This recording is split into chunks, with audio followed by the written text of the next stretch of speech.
Recently, Antlion Audio sent me this. This is ModMic. It's a wireless microphone that can be used for Windows, Mac, Linux, and PlayStation 4 and 5. Now, up until now, for my VR videos, I've been using this lapel mic. This is a wireless Rode microphone. And so I thought it'd be interesting to make a video comparing the two and just to see which one comes out on top. So in this video, I'll go through what's inside this box as well as how to set this up. I'll go through some of the specifications and most importantly, I'll compare the audio quality from this Rode mic compared to this wireless ModMic. Now, as always, there's timestamps along the bottom so you can skip to the part you're interested in. And if you do like the video, remember to give it a thumbs up. And if you're not subscribed already, you might also want to consider subscribing and hitting that notification bell for when the next video comes out.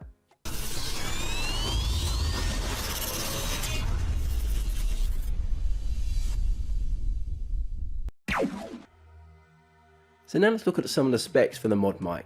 It will set you back about $140 US. It has about 12 hours battery life on one full charge, which is quite impressive and allows you to charge it as you're using it.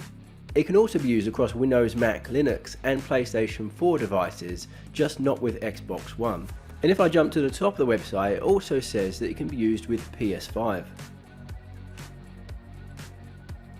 Now, if we talk about audio quality, it has a response range of 20 Hz to 20 kHz. So in short, that's actually a pretty impressive range, particularly considering it is a wireless mic and the price point. And so if you're not sure what frequency range is, let me quickly explain. So sound comes in a range of different frequencies. You have your low frequency notes like those low bassy tones. And you have your high frequency notes like those high pitched treble notes. Now, as a general rule, most people can hear between the frequencies of 20 Hz and 20,000 Hz, which just happens to be the frequency response range for this mic. Now that means the mic should pick up all of those frequencies that most people are able to hear from 20 Hz to 20,000 kHz. And so your voice should sound rich and full, but we'll test that a bit later on when I compare this mic to the Rode lavalier mic to see what the difference is in sound quality. So let's get straight into it by checking out what's inside that box. In the box we get this zip up Antlion hard case.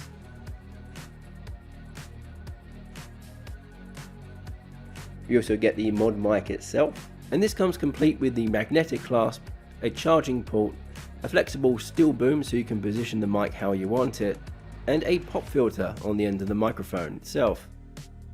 You also get the USB Type A receiver with the 34 millisecond transmit time and LED status indicators. Also included are a USB to micro USB charging cable and a USB-A extension cable. There's also an alcohol prep pad and some sticky discs, as well as an instruction manual. Now I'll just go through how to install the ModMic. Now typically you'd attach it to your headphones like this, but I'm using a deluxe audio strap for my Quest 2 which have the headphones inbuilt. So I'm going to stick it onto my right headphone on the deluxe audio strap.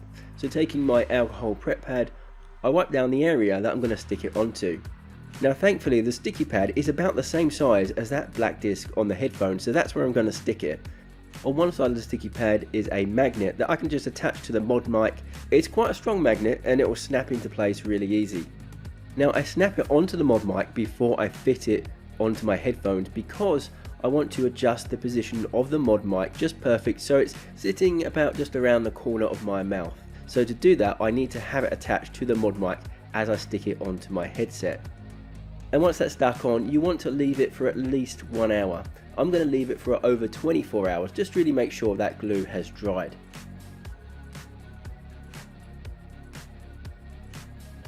Then next we attach the receiver to a USB port on your computer.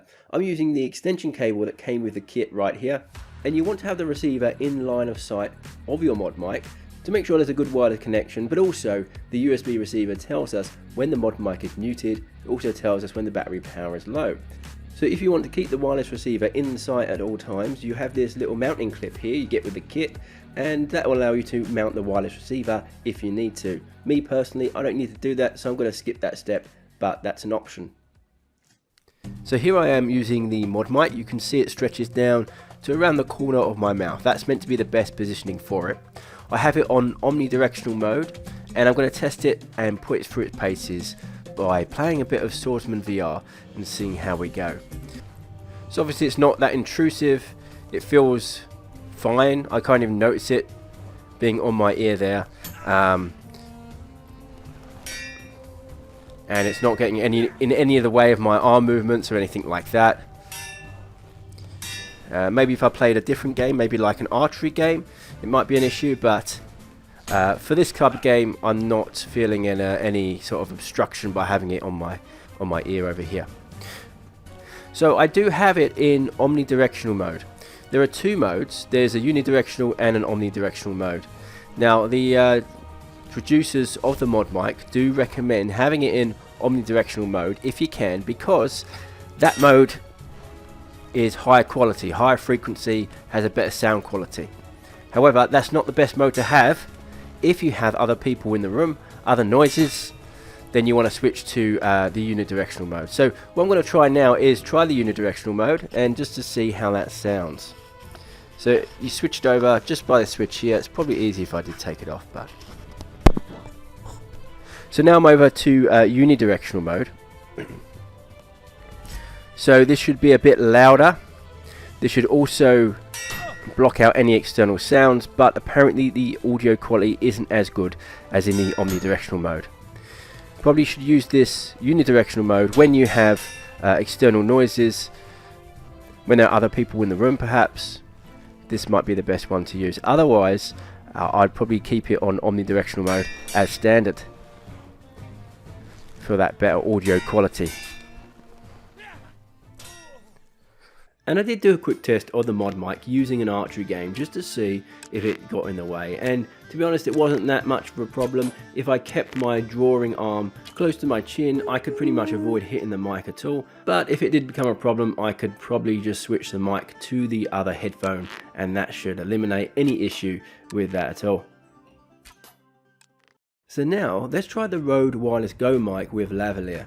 This comes in quite a bit more expensive at about $250.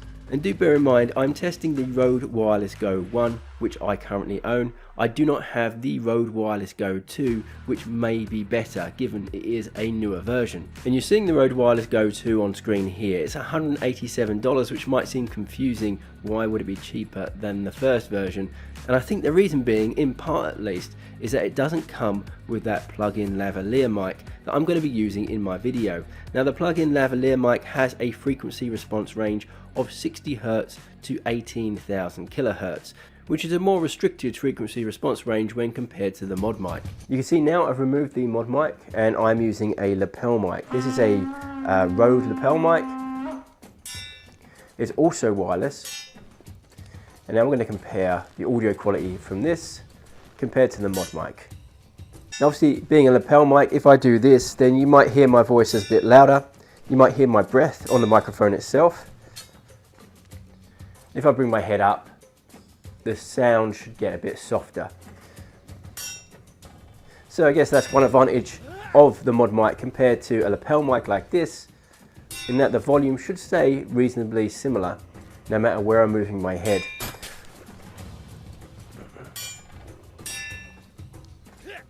So what I'll do now is I'll do a quick side-by-side comparison of the wireless ModMic versus the wireless Rode Go mic. So this is how the ModMic sounds. So obviously it's not that intrusive, it feels fine, I can't even notice it being on my ear there, and it's not getting in any of the way of my arm movements or anything like that. Okay, so this particular mic, unlike the ModMic, only has one particular mode, and that's the mode I have it in now. So it's quite a simple, straightforward microphone. You do have different volume levels too, but that's about it.